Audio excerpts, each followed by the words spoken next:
Welcome, welcome, everybody. This is the CyphaDen Chat. I'm your host, Tayamu Denko. I got my homie Rambunctious with me, and tonight we Peace. got What up? What up? What up? special guest, Jon Connor in the building. If you You, Peace, don't, peace. if you don't know about Jon Connor, I don't know where y'all been. I mean, he's been around since the mixtape era days, putting things out since way back by way of Flint, Michigan. Um, and yeah, he's got this new album out right now, and we're gonna talk about that, and also uh, the crazy marketing you put into it. Because I loved how before the album dropped, you technically put out an album right before it that was like a mixtape to lead up to it, and it was yeah, a free mixtape, right? to get people ready, man. So yeah, talk about the process, man. The process of the new album.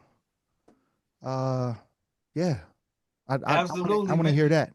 Well, absolutely, man. First of all, thank y'all for having me on the platform, man. Straight up, like for real. Indeed. And man, just the and thank you for acknowledging the appetizer, which was the mixtape that came out right before the project. Just because I came in the game, in the blog era where, you gave back to the people that supported you by giving them a little something for free to make them, what I'm saying, feel like they're not wasting their money when they do have to spend money on your music. You know what I'm saying? You give them a little something for free so they can trust in your brand and trust that you're going to give them quality so that then when you do in turn ask them to, spend a little bread for the music, they'll feel more comfortable doing that. So the appetizer was that, just taking it back to the blog era days, man, giving people something to knock to, giving them some bars to listen to. You know what I'm saying? I still love this. I still love hip hop. I still love keeping the sword sharp pause, you know what I'm saying, by making sure, you know what I'm saying, the lyrics is on point. So the appetizer was just the setup for that, and the process for food for the soul was just I wanted to make just a hip hop, a pure hip hop album. I feel like in today's day and age, everybody's thinking too hard about what they should release, what they should do, what audience they should cater to. Man, make what you like. Whatever you being, led to make in that moment, that's what you should do. So for me, it was I was listening to at the time, I was listening to like a lot of I was listening to Common's B album at the time. I was listening to just a lot of boom bap um albums at the time that kind of had that soul to it. And I'm like, I want to make one of those. I want to make one of them albums that you ain't got to think too hard to process it. The message is there, the music is there, everything is in your face. And just, I wanted to make a album, a hip hop album that reminded me of the hip hop albums that I grew up listening to and loving. Mm. Man, that's a. I don't know. My bad. I might not be close enough. That's a. That's a hell of an album to mention. B by Oh, Common. If that's what's inspired you, man, I'm not gonna sit here in front. I got to hear the three singles you dropped. mm-hmm, I didn't get a mm-hmm. chance to listen to the whole album. And I'm gonna keep it way funky because I don't got $15 today. But but as It's soon as all I do, good. It's all good. but as soon as So, I do, man, them three singles were fucking fire. You know what I'm Thank saying? you. So interesting because now that you say that, I'm curious to hear the rest now because to say that's what you were listening to inspire you is crazy, man. Man, thank you. Well, Yeah, bro, I got a whole playlist on my phone. It's called Mood Music 90s Hip Hop, right? And so the songs that kind of make me chill out and relax are like The Far Side, Passing Me By, and mm. Running Away, and 93 to Infinity, and Electric Relaxation, by Tribe, and you know what song, bro? I literally for like an hour straight on repeat was listening to Queen Latifah, Just Another Day. The vibe and feeling of that particular record hits me in a place where it's like when I make albums like Food for the Soul, I pray that somebody feels about at least one of my songs the way that I feel about Queen Latifah's Just Another Day. So it's like I was striving to give people that vibe because I missed that. I missed that vibe being pushed to the forefront. So I appreciate you, man. And when you check out the yeah, album, you gotta let me know what you think, man. But that's what I was striving for, just that hip hop that soulful hip hop that we kind of all grew up on. yeah. Yeah. Well, I love the album as a whole. I copped it. I love how you pushed people to get it exclusively instead of just tossing it out there like a lot of the newer era does, with a lot of things. I like the process that you went through to put the album out. You know what I'm saying? Thank you. Like a lot of people ain't doing that now. And it kind of, you know, brings the value of music down. I think Hmm. for a lot of people. Cause we're all artists here, man. I mean, I've been doing music 30 years. Ram's been doing music probably about the same amount of time. So, um, Shit, I you think it's know, I exactly 30 this year, to be honest. I remember the blog era. I remember the mixtape era. Do you think we'll ever get an era like that again, or that was that once upon a time? Mm. Man, I think it's like everything else. Like it was one Michael Jackson. If you caught it, you caught it. But it'll never happen again. It was one Michael Jordan. If you caught it, you caught it. But it'll never happen again. I just think we were blessed, like people that's like our age, we were blessed to witness hip hop at such a beautiful time, man. Like probably the best time. Bro, we got to watch Busta Rhymes come up. We got to watch Nas, Tupac, Jay-Z, Eminem. Dog, these are like once in a lifetime generational talents. And nah, man, I think that technology and humans are advancing at such a rate that I don't know if it'll ever go back to that again. But I think that the way that I'm doing it with counterculture, I think that that should be the wave of the future for artists. Get compensated for the work you put in. You know what I'm saying? It take money to make these records. You got to pay for mixing and mastering and artwork and videos and this. And then with the way that they've set up streaming, artists are getting robbed. And then even if you sign to a major label, you still getting robbed. So I just think that artists should take control back. You know what I'm saying? That they should take control of the compensation for their music. I think that for the amount of time, effort, and energy that you have to put into making quality music, gamble on yourself. Make a site or make an app where you can build that community of people that come and support you. I think people today, artists today, are so concerned with being famous.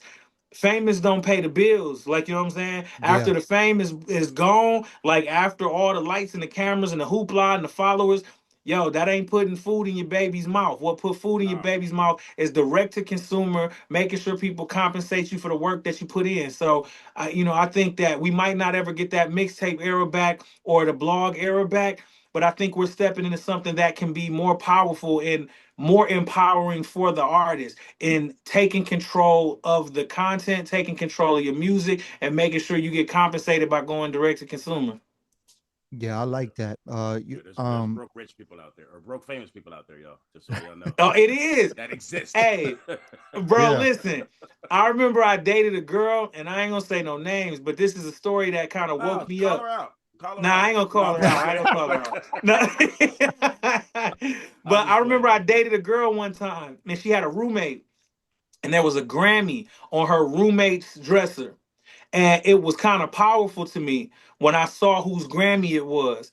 And I was like, wow, you mean to tell me I could win a Grammy and I still end up in the same hustle and bustle, you know what I'm saying, that everybody else is? You know, a lot of times we think that Grammys or platinum plaques or whatever it is what's gonna be your savior. It's not. You know, the reality of the situation is you do, and I hate saying this type of stuff because I remember when I used to hear artists say this and I kind of used to smack my lips, but it's real.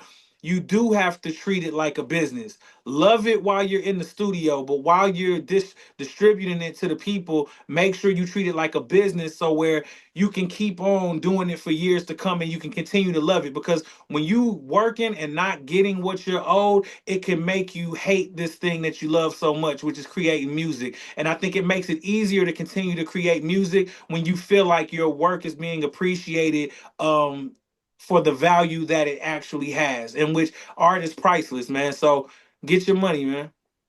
Yeah, I yeah. feel Have you that, ever man. gone through that? Have you ever gone through that type of period where you felt like you were falling out of love with the music, Yes. with making it? Yes, yes. And that was scary because my father's a musician. Like music is in my blood, it's in my veins. So I knew it was a problem with the structure of the music industry when if a cat like me can start questioning my love for music. I've loved music since I came out of my mama womb. Like I love this. And yes, I did have those moments and it came from working like a slave and just working so hard. And I remember Dr. Dre told me one time, he said, always remember, John, as hard as you work for your money, there's 10 people working harder to take it from you. And I went through that and I experienced that. And I witnessed, like, wow, like, you know what I'm saying? Like, there's people who their job is literally to find ways to manipulate me out of the money that I'm earning. So I did go through that point in time. And I think going back to being independent and owning my company and owning my music and my masters and my image and my likeness and all of that stuff, that's what reinvigorated me. It's like I love to hustle. So it's like I love the feeling of if I give you something, you give me some money, I feel validated. Okay, cool. It's an Yeah. even trade. But it can suck the love out of you. Pause. Like if you continue to work and then you don't get what you worked for, or you're not compensated fairly based on the work that you put in. So I fell in love with music because now I feel like, okay, this makes sense again. Mm. Interesting. I Yeah. feel that, man. Yeah, you talked about the new wave, the new things that people should do, the counterculture, the direction you're going. But you've had the experience of being on a record label, and we're at that period of time where it almost seems like independent is the way to go now. But you Absolutely. and you have your um is it all varsity? Yep. But you started that even back. I mean, you already named that even back when you started rhyming. So you knew that that was your brand or your platform to put your music out back then, but then you also had these experiences with major labels. So what's I mean, what was that experience like as opposed to where you're at now?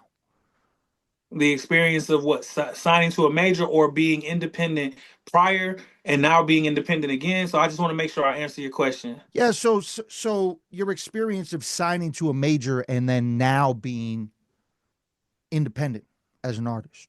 Okay. Like I said, it feels like oh man, it feel like being reborn. Like I say, it allowed me the opportunity to fall back in love with creating music. Because when I was signed to a major label, I literally was making 10 to like 15 ideas and records a day. Like, you know what I'm saying? And you're kind of at the mercy of all of these other people who may or may not know what's best for your career, but nobody knows what's best for your journey better than you. You know what I'm saying? And my dad always told me, and my grandfather would always tell me, like, there's nothing worse than failing from decisions people made for you. If you fail based off of decisions that you made, at least you can look in the mirror and justify, like, I made this decision.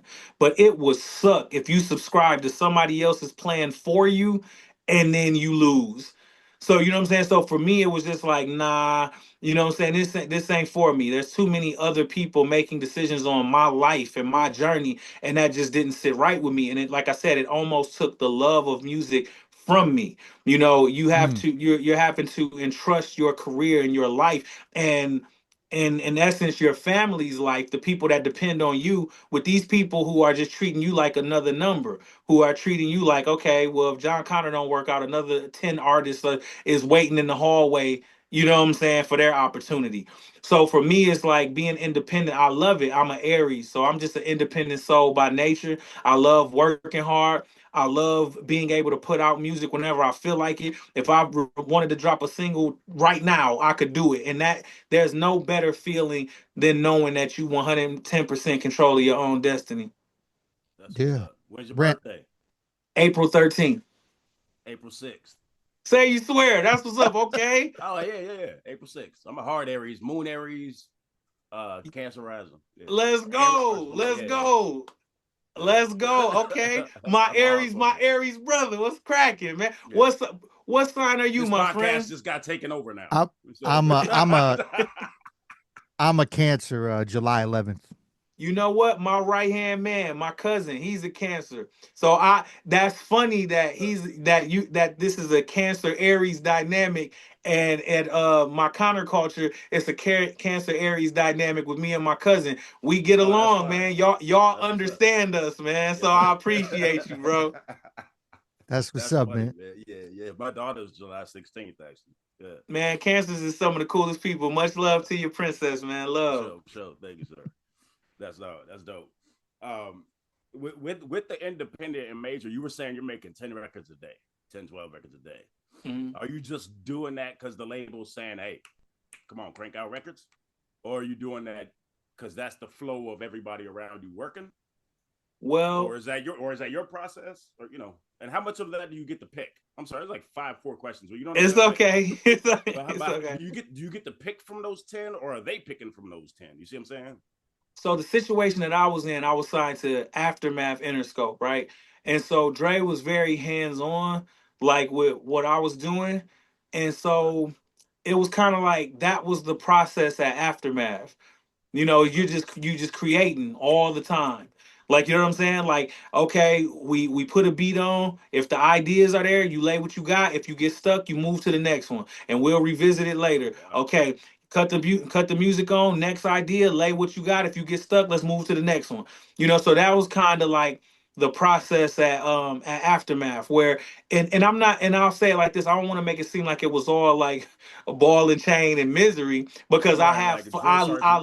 yeah, I love creating. So that was a fun process and it taught me a lot because I worked hard anyway before I got there. But learning from Dre's process of, if you get stuck on the song, just move on to the next song and then come back to it later with fresh ears, and then maybe that'll help you finish the record. So the reason why I was cranking out that many ideas is because after being there for a full year, now that's just how I'm programmed now. I'm at Aftermath Dr. Dre University. So now it's like, now that's the only way I know to create now. Like, it's still stuck with me to this day. So Yeah. it's like, now that's what it is. We work on a bunch of records, come back to them, finish them up, and then that's what it is. So it was kind of, that was the process that was already in existence at Aftermath when I got there. Okay. Okay. Hmm. Eh, Damn, man. Thank you for So confirming recently how I've been working is exactly that. I've been leaving hooks and leaving a verse and stuff like that, and Yes. coming back to it exactly the same way recently. And I'm just doing a lot of writing right now, and so I appreciate you confirming that that's okay Oh, with you. no doubt, man. Yeah. Hey, listen, man. A wise person once told me there's no wrong way to do this.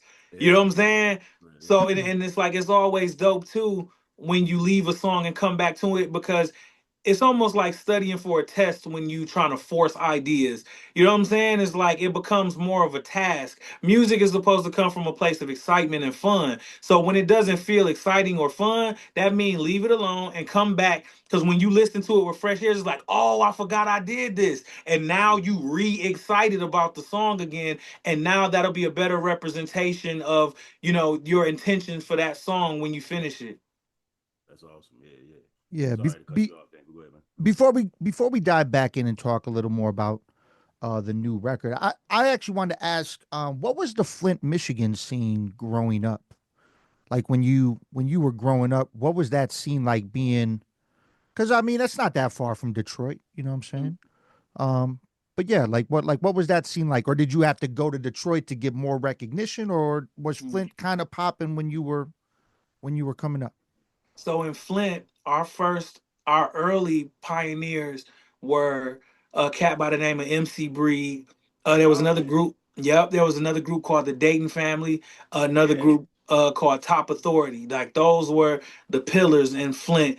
But after that, there was a gap. You know what I'm saying? Like, we were trying to find ourselves. And what people don't know is, like, Flint and Detroit are like two different worlds. Like, you know what I'm saying? It's like we only an hour away from each other, but the culture, the way we dress, the slang, like, we love each other. But a lot of people that aren't from Michigan, like, a lot of times they'll think like I could just walk down the street and see Eminem. Like, that wasn't the case. Like, you know what I'm saying? Like, it was like, nah, like, Detroit is its own thing and Flint is its own thing. So when I was coming up in Flint, you almost got made fun of if you was a rapper. But if you was a rapper or a musician, like you had to be super serious about it. It ain't like today where kind of everybody got bars, everybody can rap, everybody like that. Like if you were a rapper, that's how you were known back when I was coming up. Like that's Jan, he raps. Like, and then you got around the other people who that was their, description. And so I don't want to I'm not trying to gas myself too much, but I think that when my generation came along, I was kind of able to champion a new era of the hip hop scene for my city, Flint, Michigan. Detroit was doing its own thing. It had Dilla and D12 and you know what I'm saying, everything that we know Detroit for. But I was kind of fortunate and blessed to be put in a situation where I kind of had a chance to be a part of molding what Flint's hip hop scene ended up becoming post MC Breed and Dayton family. Mm. Okay. Yeah, I mean, That's crazy, man. yeah, obviously, I'm definitely familiar with both of them.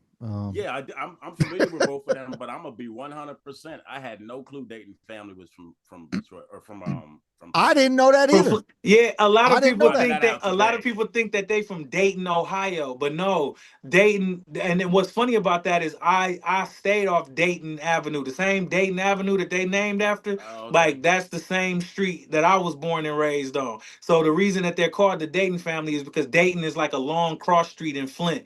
So yep, the Dayton family is definitely from Flint, Michigan. Mm. Damn. Yeah, back in the day, man, I didn't know where they was from, but since they said Dayton, so I figured West Coast. I grew up in Phoenix, so I just Yeah. figured it Oh, was. okay. Shouts to I just figured Phoenix. some, I just figured it was somewhere in California or something. No, Dayton family, Dayton Avenue in Flint, Michigan, That's man. crazy, man. Yeah, that's Yeah, crazy. they used to have some bangers back in the day. Yeah, Their yeah. beats Yes, were all, MC sir. Breed. Oh, and MC their Breed. beats were always crazy. Oh yeah. Yes, yes.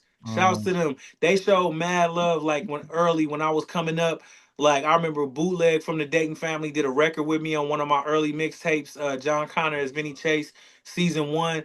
And just anytime we ever saw each other, like they never hated, they never like tried to block my progress. They always sat me down and talked to me and gave me game about what was to come because they seen the trajectory I was on in my journey. So I got nothing but respect for the Dayton family. That's what's up. Hell yeah. yeah, man. Speaking of producers, this was mostly a one producer album for the most Dylan part. Kush, yes. Yeah. So so talk that relationship and talk about like, did he just send you beats? Did you guys create in the studio together? He made the beats like while you were, you know, talk that process. Well, man, I'm a producer myself. So if I decide to like work with another producer, their music really has to touch my spirit. You know what I'm saying? Like I'm not just creating music just to create. I'm a very spiritual person. Um, I believe my journey is ordained by God, as all of our journeys are. So it's like if I'm gonna rock with you, it got to touch my spirit, and I got to rock with you as a person. So the guy who kind of mixed the entire Food for the Soul, well, the majority of Food for the Soul is a guy named Smith. He's out of California. And I remember Smith telling me, like, yo, you should meet my boy Dylan. Dylan, he's dope. And I was like, nah, I don't really want to hear nobody, man. I'm good. I don't want to deal with producers. I don't want to, because there's a lot of hassle that comes along sometimes with dealing with producers. You know what I'm saying? Yeah, well, I ain't I gonna don't lie. If like. somebody just came and said, "Hey, you should meet my guy Dylan," I'd be like, "I don't give a fuck about some dude." Right, you know what I'm saying? I don't, you feel me? So, so right. So I wasn't too hot on the idea at first, but because of who he was being recommended from, I have so much respect for my man Smith that I was like, all right, cool. I was like, tell him to send you a batch and you send it to me. Man, he sent a batch of like it must have been like 50 beats. And normally when people send batches, it might be 10, Christmas. 6, it might be 8.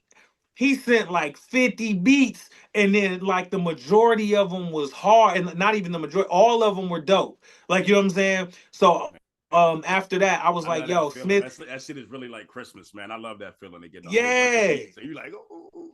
You feel me? Because so many times, man, people can send you a batch and it be a just big batch of disappointment. You feel me? So, so this particular situation, like you said, it was like Christmas. Every beat that I listened to was crazy. Words was coming to me out the gate. I immediately reached out to Dylan, and he's from Canada. Shouts to Dylan. And I told him, I said, bro, let's do a whole album together. And he was like, cool. And he kept sending me music. Anytime I would get into like a creative rut, he would just send me another batch of like 20 beats, 30 beats. So I'm like, you know what?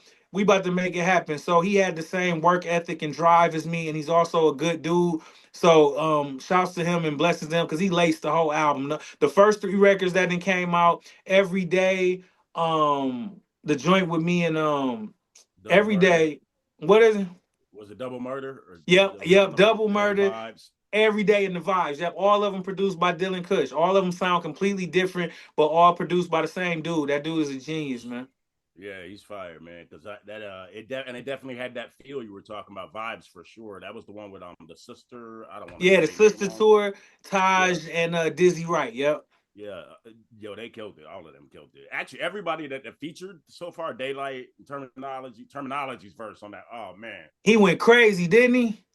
uh, Yeah. he He Yeah. went crazy. even his talk out the track was dope.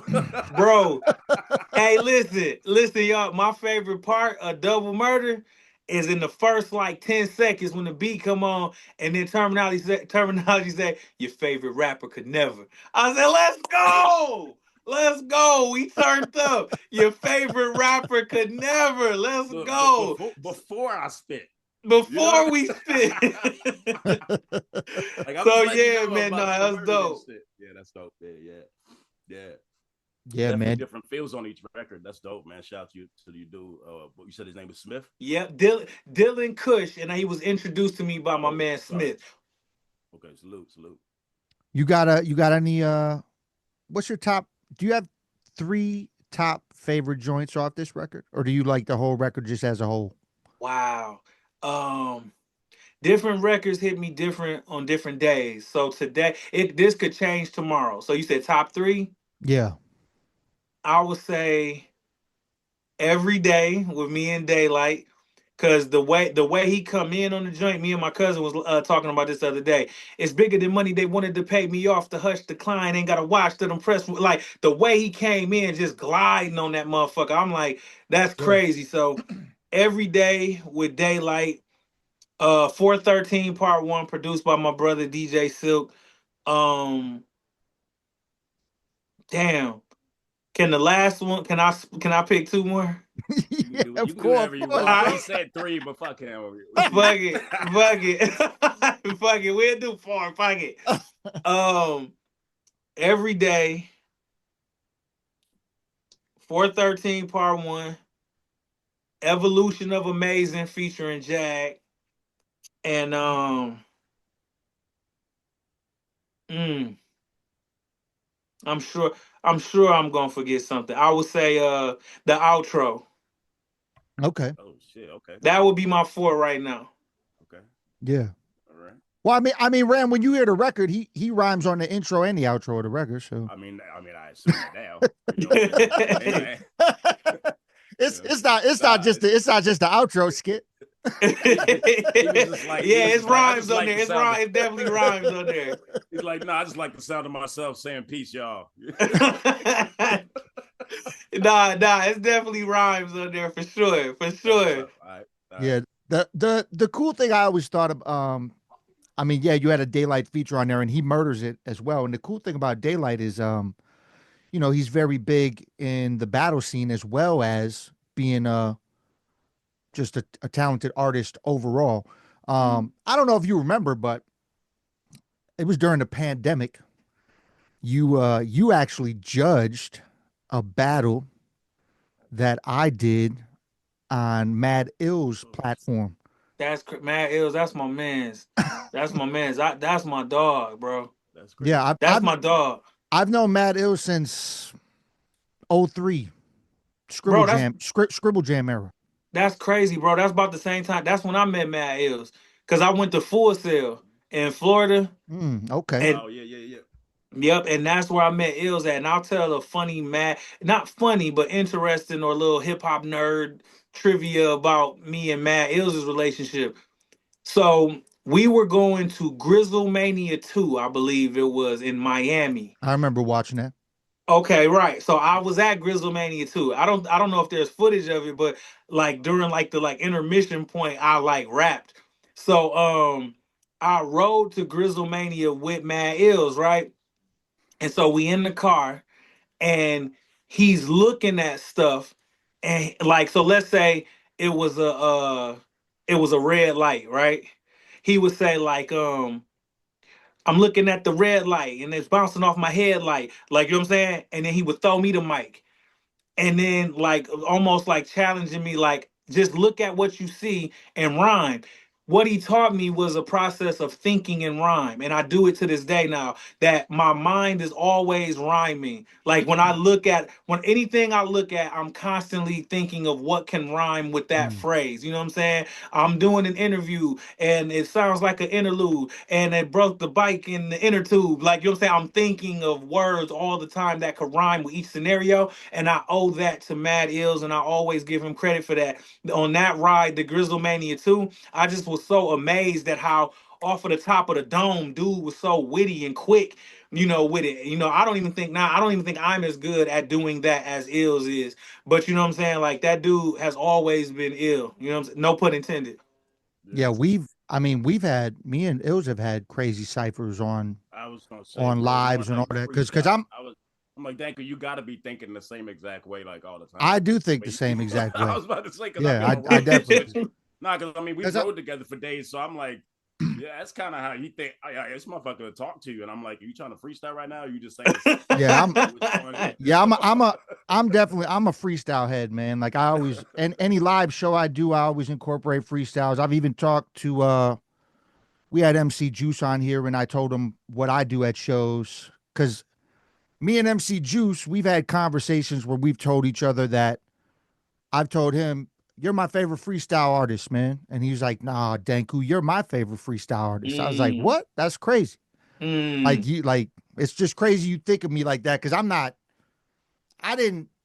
I didn't have one of those moments. Like I didn't have like a Juice moment. I didn't battle Eminem at Scribble Jam, and mm, people talk about it today still. You know what I'm saying? mm-hmm. But it's just cool that that real heads recognize shit like that. And we've actually had Matt Ills on the podcast. Yeah. We talked about I think we talked about the whole process of his him starting grind time Yep. and me and him actually battled in the finals of Scribble Jam prelim. like Wow. like we like That's crazy. That's crazy, bro. Ain't the world small? Just how small the world is, It's crazy and too. and back to your point about Juice acknowledging you. You know what I'm saying? It's like, bro, we all just here. We all inspiring each other. You know what I'm saying? Like that's all of this is about, man. Like you know what I'm saying? So that's a beautiful thing that y'all got the chance to have that moment where he told you and acknowledged, you know what I'm saying, that you was his favorite freestyle artist. That's dope. Yeah, yeah. Because a lot of yeah, artists man. won't do that too. A lot of egos get them to do Yeah, that. like man, it used it's a I seen a phrase that said ego is not your amigo. You know what I'm saying? It's like so that's why anytime I possibly can give people their flowers, that's why you mentioned Mad Ills, I'm gonna give him his flowers as to how he influenced Yeah, my life. Y'all mentioned the Dayton family, I'm gonna get big them up. I don't believe in, not saying what somebody did that helped further me in my journey. You know what I'm saying? of Yeah, I mean that's how course. you got to live life, man. Personally have had some issues recently, health wise, that I'm kind of on the other side of now. That makes me Mm, do that. I do that every day now. You know what I'm saying? If I mm. see somebody I ain't talked to in a minute on Facebook or whatever it is, I'll just shoot them a quick message, whatever it is. I'm starting to do that more just in general in life, and I You feel said like, you said you good now though, bro? oh, I'm straight. Yeah, I actually just got MRIs back. That actually I had some seizures over the last year. I don't want to get too far into this, but they did MRIs and figured out that there's I got normal brain activity. There's no spinal cord issues. So I'm good. What it is that I got some pinched nerves in my back and neck that I think are fucking with my nerves. Is what it's going to end up being. Which Well, Mm. bro, I like to kind of consider sucks. myself a prayer warrior, man. I'm gonna I definitely appreciate pray for you and keep you in my appreciate that. prayers. Really appreciate that. But yeah, what I'm saying though is that kind of made me realize like it's just ego and pride that makes us not want to do what you're saying. It's just giving people their flowers, just saying what you know you should say or came across your heart, your mind. But then something said, "Oh no, I can't say that to him because he might think he's a better MC than me or whatever dumb shit that we going, you know what I'm saying, Right. that gets in our way." I feel like people need to do that more in general, especially in music, man. You know Agreed, what I'm saying? man. Comedians do that all the time. I went and did stand up. I quit music for a couple years and did stand up for like 2.5 years, 3 years, and comedians do that like all day long. Like they Mm. don't have a problem complimenting each other all day long. Now they'll tell you if you were shitty too, but Right. you know what I'm saying. And I noticed that being in that comedy genre, and then looking at underground hip hop, both undergrounds, and I was like, man, it's way different. You know Mm. what I'm saying? It's not as Yeah. much hate. I mean, there's obviously there's gonna be hate everywhere, but it was way different in terms of just that, man. They just show love back and forth. Hey, you want to do a show? Oh, you want to. I'm like, It's funny damn. you say If it. hip hop did this shit, You just triggered a thought. I think um because the art form of comedy itself is based off laughter, which kind of breaks the ice in general, you know? And I think there's like within hip hop, there's so much like toxic masculinity in hip hop of Mm. I gotta look tough, I gotta act tough, I'm too cool. And even the nature of hip hop is being competitive. I'm yeah, it better than started you. right. That's You true. know what I'm saying? The art that we like in the art, we're constantly writing about how I'm better than you. So now, if I tell you that I think you're good, you might use that against me. You True. might, you know what I'm saying? And It a year like from builds now, I'll up be all like, damn it. right, right. So now you building up all of these, stupid walls that might stop you from actually getting to know and be able to collaborate with somebody who probably has the same amount of admiration and respect for you. So I like to True. just break down those like type of walls, man. When I meet people, it's like, listen, I'm a human before I'm anything else. You know what I'm saying? So it's like I want to give people information. I want to give people compliments. I want to tell them how they influence me and inspire me, bro. And maybe that'll make them open up and be like, shit, I feel the same about you. Let's make some music. You know what I'm saying? Yeah, that's dope. Mm. That's dope. Hell yeah. Yeah, man. Going back to the record a little bit, what's your next plan for this? Are you gonna keep dropping uh singles to highlight off the album, or are you already working on your next shit? You got videos coming. Like, is there gonna be physical merch? Yep. What's the next process? Man, all of the above, bro. I'm finishing now the project that's dropping in July. So the so Aries scatterbrain shit. So let me start over so I can answer your questions That's in the why you order don't you. smoke, huh? That's why I don't smoke. That's why I don't smoke, bro. So so okay, first question. How am I gonna continue to promote the album? So okay, Food for the Soul will be it's gonna eventually drop on streaming platforms for the people that didn't get a chance to buy it. It's just I want to start normalizing people to buying it on counterculture because eventually I'm not gonna put my music on streaming no more. But right now I'm just kind of slow crawling it, you know what I'm saying, getting people used to going to the site and eventually they'll only be able to get my music from the site. But Food for the Soul, I believe at the end of the month is gonna be on streaming. The next single that's coming is Blind Eye View with me and Kelly Price. And I just think that she killed that and she a legend, man. So I Yeah. just want the world to be able to hear that record because it means a lot to me, both personally and professionally. So then after this, me and my man KLC, who did all of the big records for No Limit, he did Move Bitch Get Out the Way, he did Make 'em Say he produced all those big No Limit records, and I grew up a big fan of No Limit. So me and him did a project Man, together. It's called 24. So Well, that's you the can't next. wait, Paul. We gotta pause. You can't skip over. Hold up, those two records you just made. Make them say, he did that, and move, bitch, Yeah, get out the way. absolutely. He And did y'all about to all the do a whole joint.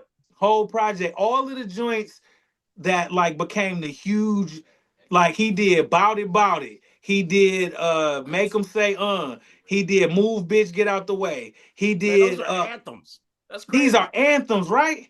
So you know what I'm Yeah. saying? So Yeah. it's like I grew up looking up to KLC, you know what I'm saying? So we ended up crossing paths at South by Southwest. I think it was like 2012 maybe. And we just hit it off. And again, going back to what we were just talking about, I didn't have an ego. I stopped him like, listen, KL, I grew up listening to you. You the dopest producer, period. And he like, man, it was just a moment of honesty and a genuine connection. So from that, we said, let's make a project together. And it took us a while to do it because life takes us on twists and turns. But we finally sat down and we created the album, man, 24. So it's on. Me and KLC 24 is the next full length project, and I can't wait to give it to y'all. This is the album I wanted to make when I was a little kid. Like this is the dream album, as far as working with KLC, and I got Fiend from No Limit on there, Mr. Oh Serve on. shit. Mr. Serve on. Okay. Yep, I got D1 from New Orleans on there. Who else is on that record? Lil White from Memphis from 36 Mafia. DJ Paul is on there. Oh, wow. So I wanted DJ to keep Paul is on there rapping? Yeah, yep. Okay. So I wanted to keep the features on the 24 album in the South because I was heavily influenced by Southern hip hop. So I wanted that to kind of be my salute and my tribute to Southern hip hop.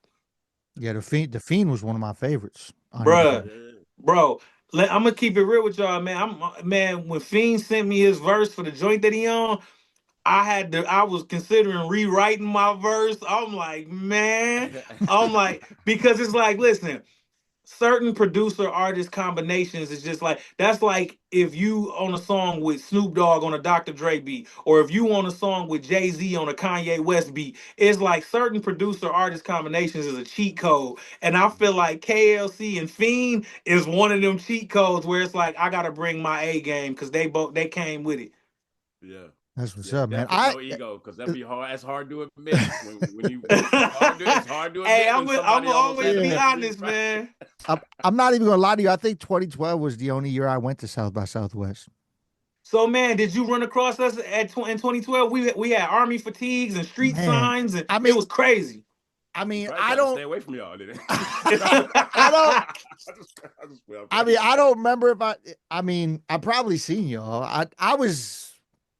We were just doing. I played a rooftop show. I played another show. I ran into my homie El Gant from out in New York, and he was out there with DJ Starscream from Slipknot. We all played a show together. But I don't. It was. I mean, yeah, no, it's all good. I'm doing a documentary on the years I went to South by Southwest. It's called South by Squad West, and I documented the whole experience and how it all how it came to be and everything we did while we was there. So I'm doing a documentary on it. So man, like that was a good segue for me to let whoever watching this know that's on the way as well. There you go. Yeah, the homie Ram was he was in Austin for a minute actually, but I just lived there for what? When I lived there, years, and then multiple times. Twice, 2 years, and then like 9 months, a year, or something like that. Yeah, Austin's a beautiful place, and the people is really cool. Everybody's real nice there. Like at least in my experience in Austin, I always had a beautiful time. And the food is crazy. Heck shit. Dog, I'm a foodie, bro. I'm trying to get these extra pounds off now, dog. Y'all don't even understand. I was just thinking about posting it yesterday that I've been fiending for this place called Tumble 22 in Austin that has the best fried chicken I've ever had in my entire life. Really? And I've been fiending for that shit, dog. I mean, bro, what's the name? Bro, what's the name of it again? It's called Tumble, like Rumble Tumble. Yeah. Tumble 22. Dog, I'm a go. Next time I'm in Texas, next time I'm in Austin, I'm there. That's exactly where I'm going on my next tour. That's exactly where I'm going when I'm playing Austin. That's exactly where I'm going. They so good. I want their greens and macaroni and cheese. Oh, bro. And then, you know what I'm saying? And then the chicken, they got flavors of hotness. What? Bro, they got like, I think it's 22 different heat flavors. Really? Right? Oh, damn. I eat number 1. Really? And I'm a hot sauce on everything, dude. Dog, I love hot sauce. I won't go higher than 2 though. Shit. Bro, I'm gonna tell you how much I love hot food, bro. Yeah. If I get jerk chicken, from a Jamaican spot, yeah. I take the jerk sauce, I put it on my rice and my cabbage, and then I put extra hot sauce on top of that, bro. Man, Hey, look, my mama just made some chili recently. I'm yeah. at my mama's house. She made some chili, and she makes a bomb jerk chicken. And you just inspired me to see if she would make it. Bro, hey, I'm glad I could inspire that thought, bro. Shit, Go I want get some that jerk chicken chicken from right now. mom's, cuz. Yeah, Hey, straight up, bro. now I want to get some jerk chicken shit. Oh, Hey, straight There's up. Why not? But let me reel us back in. My bad. I this got us off, podcast but could change to a foodie podcast the rest it of the way. did. It did. And you wouldn't hear no complaints from me, bro. Like straight up. But but the plan also is to I'm dropping records every week. So the campaign is 52 weeks. There's gonna be a single that drops every week and a project that drops every 11 weeks. So mm, yeah, just want to give back to the people that's been supporting me through the years, man. And I love music. I love hip hop, man. So I'm having a fun. I'm having a good time doing it, man. Yeah. Are there any other genres you've thought about maybe getting into at all? That's so crazy. Actually, like y'all can't see it, but I'm in like my content studio section, right? So my recording studio session is over there, but y'all can't see it. And I got a couple of my musicians that I work with, and we just actually got done having a conversation about um kind of the genre of hip hop I want to evolve into. And we were just actually having a discussion about the album that's going to probably come at the top of next year because I just want to, like I said, I'm a musician first, man, and I'm a hip hop artist second. And I feel like sometimes the construction of 16 hook is kind of you kind of can start feeling confined in It's that boring. space. Yeah. You know what I'm saying? It's like I want to make the music that's in my soul and in my heart, that's been in my heart since I was a little kid. So it's funny you asked that. So we about to start cooking up like just a whole new version of Jon Connor that I can't wait to give y'all, man. Heck yeah. Nice. that's And I asked that because, well, I guess it's funny that you say you're Aries because as an Aries, I know that your mind can't help but do that, right? Yes.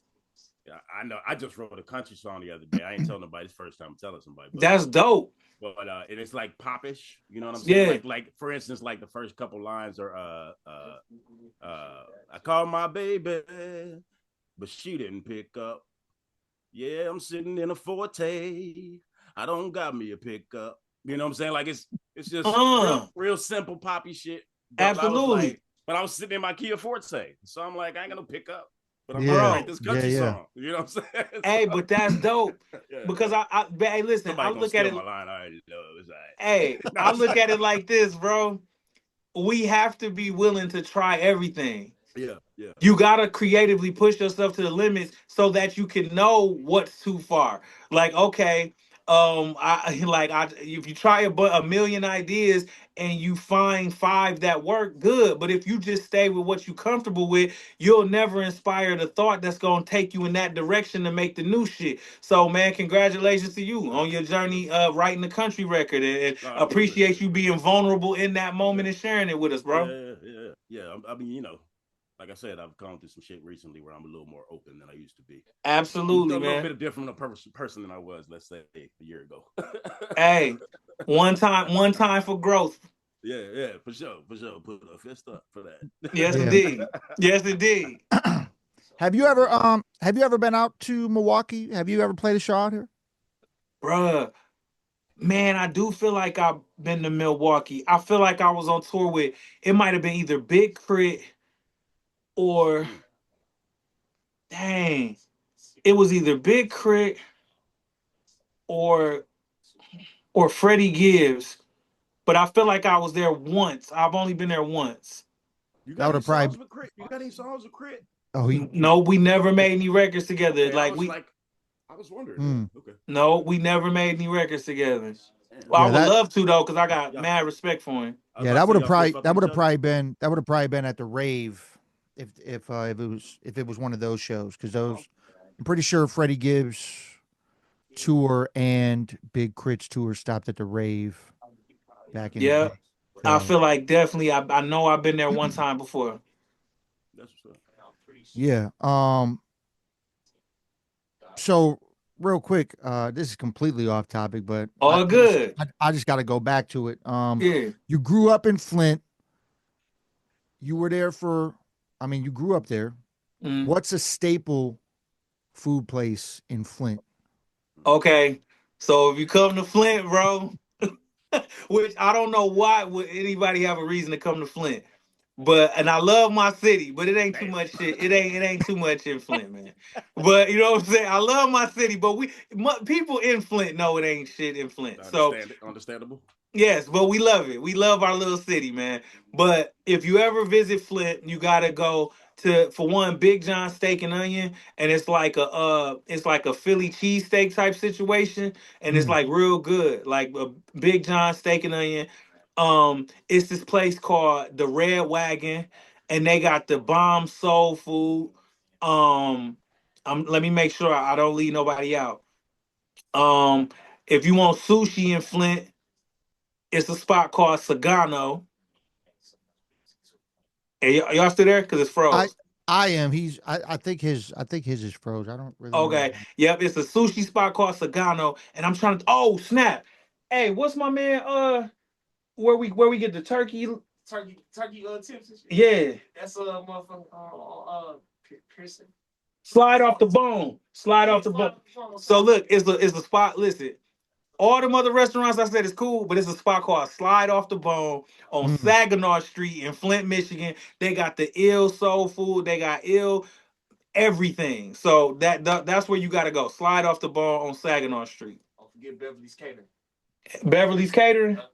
And Beverly's Catering. My man's putting his people on. Yeah. That's what's up, man.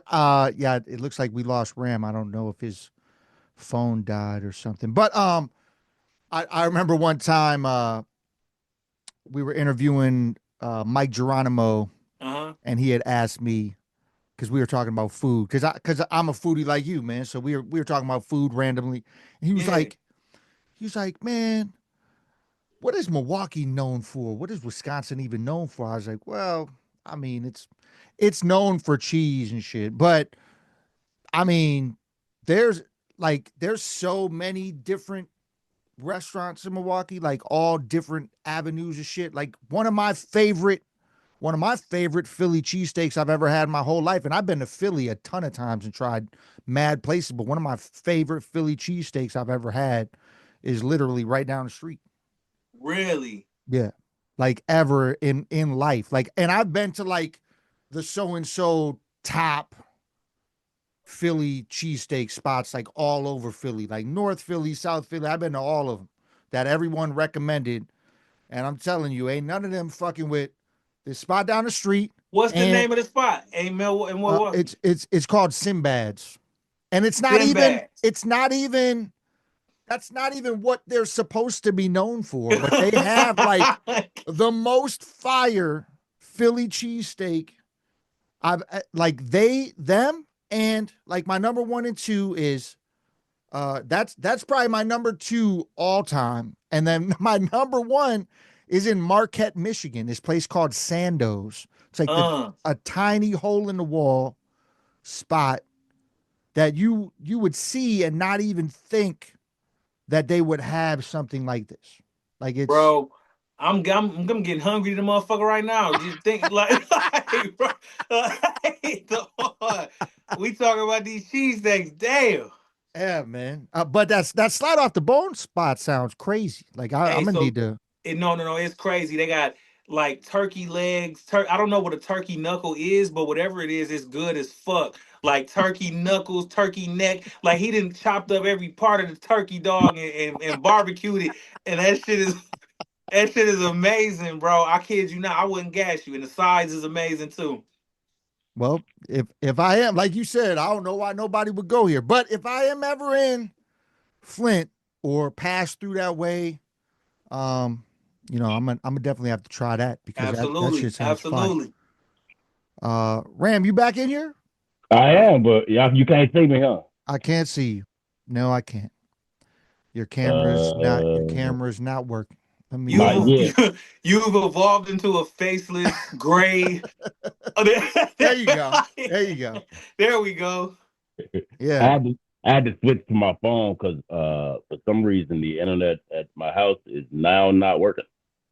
Mm. So, Mm. so this All is good. We got you back uh, though. uh, Yeah, uh, man. I lost mean, y'all at Big John's onions and cheesesteak something like that. All that. All bro, that. all that, and this turkey spot called Slide Off the Leg. Shit sounds Slide off the crazy, bro. I bone, gotta bro. go. Slide off the bone. I gotta go. Slide I off the gotta go. bone on Saginaw Street in Flint, Michigan. Yes. Look, I'm gonna fuck around, go to Flint Street and Saginaw. Goddamn it, it's gonna be Hey, so. let's go. So he gonna fuck it all up. Yeah, I can man. I'm dig playing. it. I'm playing. I I'm can playing. dig That's it. no. That's I mean, I don't want to keep you too much longer, John, but two other random things I just want to talk. For sure. What was the experience? Because I played shows with I played shows with Jaron Benton. What's the experience of the double XL freshman class? And because I feel like that was almost the last one I really paid attention to is 2014. definitely for me. I hear a lot of people say that. I hear a lot of people say that. First and foremost, I want to say rest in peace to Rich Homie Quan, who was a part of our freshman class. Um, he was cool. He was a cool cat. Um, but the experience in itself was dope. They made you feel like a superstar. That was the first time I had been on my okay, I'm buzzing, whatever the case. But they made you feel like you a superstar. When you walk in, they playing your music, your name is on the door. When you sit down and get your little Oh shit. makeup for the cover and all of that type of stuff. From the experience, man, I just remember uh because that back then that was one of my goals, was like, that was one of my like bucket list things that I wanted to do, was to be on the double XL freshman cover, because at that time it was like if they stamped you That was as, big what deal. I'm saying, that was like the ultimate validation, if you really cared about being a lyricist and a hip-hop artist. It almost was like it was like that shit almost meant just as much as a Grammy at that time to me, to Mm-hmm. be recognized by hip hop like that. You know what I'm saying? So the experience in itself, it was great. I had a great time. I'm trying to think of questions that people normally ask me about that. You'd be surprised. People normally ask, were y'all all together when y'all took that picture, or did they CGI y'all together in the picture? No, we really did. We all had to sit there, and we had to keep like sitting. They like would rearrange us in different orders, and Yeah. until they found the right, version of the picture that they wanted to use. And I can remember I remember Troy Ave had me laughing the whole time. This motherfucker was cracking jokes the whole time, and just it was just a good experience. And I have nothing but fond memories. I remember we did 106 in Park to promote the cover around that time. Oh, And that's that what's was up. always a dream of mine, to be on 106 in Park. I remember Yeah. that's crazy to even say that now. I performed on 106 in Park. That was fucking dope. Yeah. That's legendary now. That's Did it's the y'all era. how long did they give y'all to prepare for the cipher, the cipher verse?